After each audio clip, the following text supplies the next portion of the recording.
coopératif. La matinale de Radio Classique avec David Abiker. 8h42, Routel Krief, éditorialiste à LCI, et Nicolas Bétou, directeur de l'Opinion, sont nos esprits libres de ce mercredi. Et je les retrouve avec bonheur parce qu'en général, ils partent tout seuls, ils se mettent à discuter et je n'ai plus rien à faire. Bonjour. Peut-on parler, mes amis, de sagesse du Sénat qui a rétabli la réforme de retraite? Alors peut-être que c'est symbolique. Et dans le même temps, les sénateurs socialistes se sont piqués de créer un emprunt forcé pour les grandes fortunes. Mais enfin, le Sénat résiste quand même au vent de folie qui s'était emparé de la taxonomie de l'Assemblée nationale, Routel Krief. Oui, les sages, les sénateurs ont été effectivement votés contre la suspension de la réforme des retraites. Cela n'aura pas de suite puisque la commission mixte paritaire qui se réunira n'aboutira pas. Il y aura deux autres lectures. La seule chose, c'est que c'est un signal qui est envoyé peut-être à une partie du groupe central qui va se dire ils ont osé, ça nous choque dans le fond, on a été disciplinés, mais là, quand même, c'est trop fort. Je partage une partie de l'analyse de Ruth à ceci près que je ne pense pas que les députés du bloc central, Renaissance en particulier, en profitent pour prendre conscience de l'hérésie dans laquelle ils sont plongés. Les macronistes qui ont été assez courageux pour imposer cette réforme au début du deuxième quinquennat d'Emmanuel Macron, ont été assez lâches pour considérer qu'elle ne valait plus le coup et qu'il fallait la piétiner. Heureusement, les sénateurs, et en particulier les sénateurs républicains qui, eux, sont unis, à la différence des députés républicains, tout ça est compliqué, mais ça montre que quand on est député et soumis à l'exigence d'une réélection, on peut perdre un peu de courage. Ce qui est sûr, c'est que les macronistes députés vont être aussi lâches qu'ils l'ont été la première fois. Je ne crois pas du tout à la prise de conscience. Je pense que tous ces gens-là ont en tête un deal qui est le deal le plus pourri, qu'on puisse imaginer. Retirons toutes nos réformes, ça nous fera gagner quelques semaines de stabilité ou quelques mois du gouvernement. Ce deal est pourri parce que il est extrêmement coûteux, à la fois sur la parole politique, sur l'avenir et sur le poids que ça peut représenter sur les finances publiques. Et il est pourri parce qu'il est pris avec un parti socialiste qui ne donne rien en échange. On va laisser le budget, à la fois le budget des sécurités sociales et le budget tout court, continuer à se faire. Tout à l'heure, Guillaume Tabar... Ou à se défaire. Ou se défaire. Guillaume Tabar confiait tout à l'heure qu'il n'y comprenait plus rien. Donc non, mais personne n'y comprend rien. Et c'est vrai qu'on ne voit pas assez l'issue. Mais ce qui m'a frappé, c'est que le Premier ministre, avant-hier, a lancé une forme de cri d'alerte. Et immédiatement, le lendemain matin, Olivier Faure, le premier secrétaire du Parti socialiste, lui a répondu « Non, mais on va y arriver ». Donc on voit à ciel ouvert le dialogue. Bon, il n'est pas caché, de toute façon, mais c'est vrai que c'est un accord, effectivement, une forme d'entente qui questionne, qui inquiète, notamment la droite et le centre, et on ne sait pas très bien vers quoi ça aboutira, finalement, en effet. On a jusqu'à Noël. Un sondage paru hier donne Jordan Bardella élu au second tour de 2027 face à n'importe quel candidat. Que vous inspire ce résultat, Ruth ? Alors, d'abord, à 18 mois d'une élection présidentielle, c'est très compliqué de tester un deuxième tour. Donc, il faut être quand même assez prudent et c'est assez rare qu'on donne vraiment le vainqueur. Maintenant, il est évident que Jordan Bardella arrive très très haut dans les sondages. Il élargit la base de Marine Le Pen vers des jeunes, vers des chefs d'entreprise qu'il séduit en leur faisant croire qu'il est plutôt pro-business alors que son propre groupe vote des taxes à plus savoir qu'en faire dans le budget. Je pense que ça doit servir d'alerte pour les candidats, je dirais, de la droite et du centre pour essayer de s'unir, c'est évident. Je pense que ce sondage est éclairant, non pas parce qu'il met Jordan Bardella en tête et vainqueur au deuxième tour, ça on le savait et on le pressentait depuis un moment, ça ne veut pas dire qu'il gagnera, mais c'était déjà, dans les textes et dans les idées. Ce qui est frappant, c'est, à mon avis, deux choses. La première, c'est que Marine Le Pen est effacée, et d'ailleurs un certain nombre de sondages ne la testent plus. ce qui est très intéressant. Et donc, elle est en train de réussir cette forme de passation de pouvoir qu'elle a commencé à faire en disant si l'appel sur ma condamnation n'est pas favorable, je passerai le flambeau à Jordan Bardella. Et ça, dans les partis politiques, c'est extrêmement rare. Donc, cet effacement-là est le premier effacement de ce sondage. Elle n'est pas dans ce sondage et c'est vraiment très intéressant. Le deuxième enseignement, qui est au moins aussi intéressant, c'est que un deuxième tour, Jordan Bardella, Jean-Luc Mélenchon, fait exploser littéralement et disperser façon puzzle Jean-Luc Mélenchon.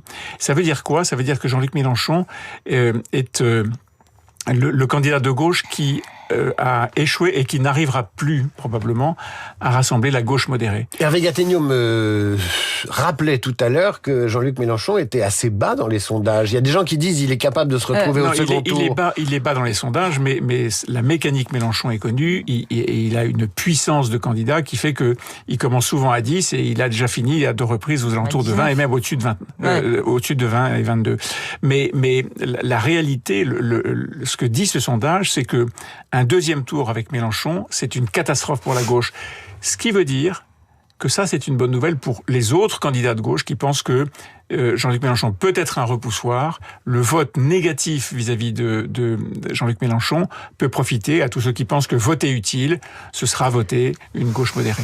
Ruth Elkreef, moi j'ai une curiosité sur l'état psychologique de Marine Le Pen, qui a quand même redit tout récemment... Je ne suis pas sa psy, je ne suis pas psy par Elle a ailleurs. redit tout récemment qu'elle était évidemment candidate, etc., qu'elle a quand même rappelé qu'elle n'était pas complètement morte. Je voudrais savoir si justement ce passage de relais assez tranquille que décrit Nicolas Bétou je pense que c'est compliqué. est très douloureux pour Madame Le Pen, ou si finalement...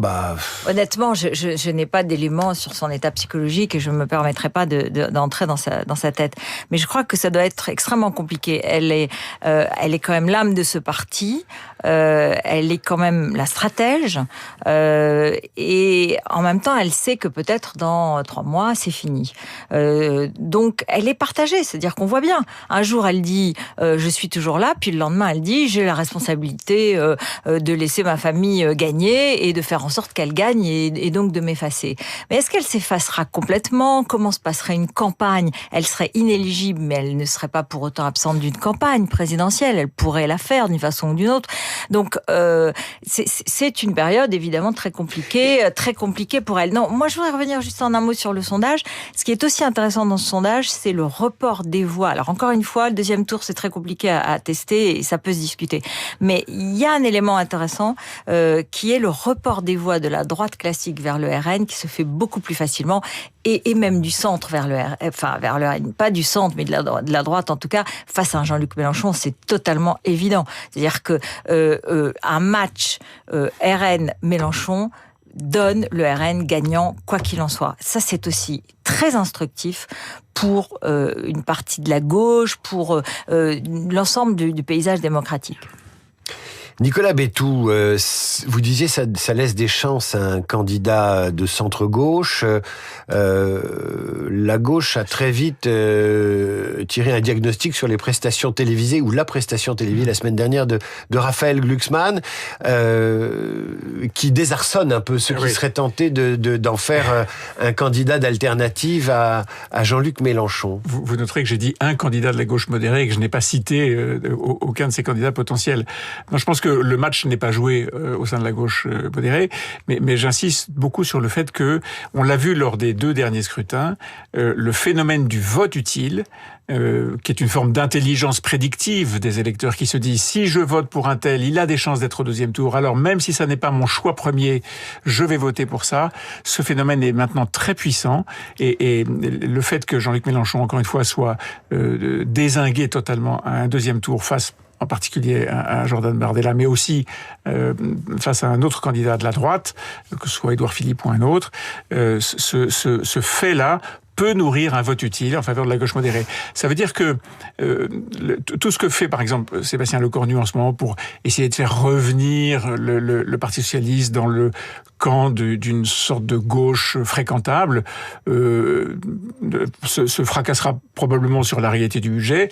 C'est l'extrémisme et l'excès permanent de Jean-Luc Mélenchon qui est beaucoup plus utile pour faire revenir la gauche dans le camp d'un parti de gouvernement que le fait d'être dragué par Sébastien Lecornu et les macronistes. Nous allons terminer notre conversation sur une note légère et dramatique à la fois. On parlera de la campagne parisienne la semaine prochaine.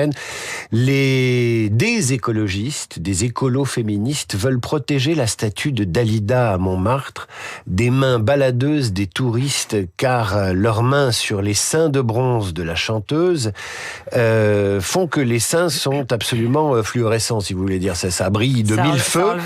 Et évidemment, un certain nombre d'écolos féministes considèrent que c'est une atteinte, c'est une violence sexuelle et sexiste sur la statue, et que symboliquement c'est très mal et qu'il faut arrêter de lui toucher les seins et qu'il faut protéger la statue.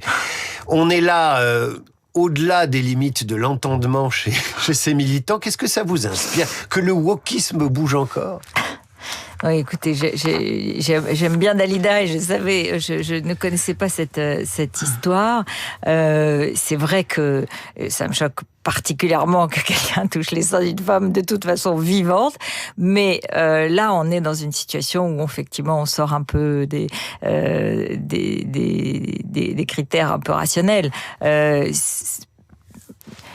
quand j'y pense. Ah, elle a un doute. Quand j'y pense. Bon, alors réfléchissez. Quand j'y pense. On en reparle la semaine Je prochaine. suis peut-être un peu choquée finalement. J'ai réfléchi et peut-être finalement je suis un peu choquée. Nicolas Bétou. Je pense que ça fait partie des excès des écolos. Un certain nombre d'écolos, vous vous souvenez, le maire de Bordeaux, qui a bien changé depuis, qui avait parlé de l'arbre mort pour le sapin de Noël. Vous vous souvenez du maire de Lyon, qui lui n'a pas changé, qui avait considéré que les courses comme le Tour de France étaient machistes et n'avaient pas lieu de passer à Lyon. Tous ces excès-là rendent une partie des écolos, en tout cas complètement hors sol. Vous pensiez un jour finir un débat politique sur du Dalida, Nicolas Bétou? Parole. Des paroles, il y en a en politique. C'est la définition de la politique. Exactement, des paroles, il y en a en politique. Et Dalida, eh bien, elle est à Montmartre, et sur vos plateformes de téléchargement musical préférées, on écoute La Grande Dame avec Alain Delon.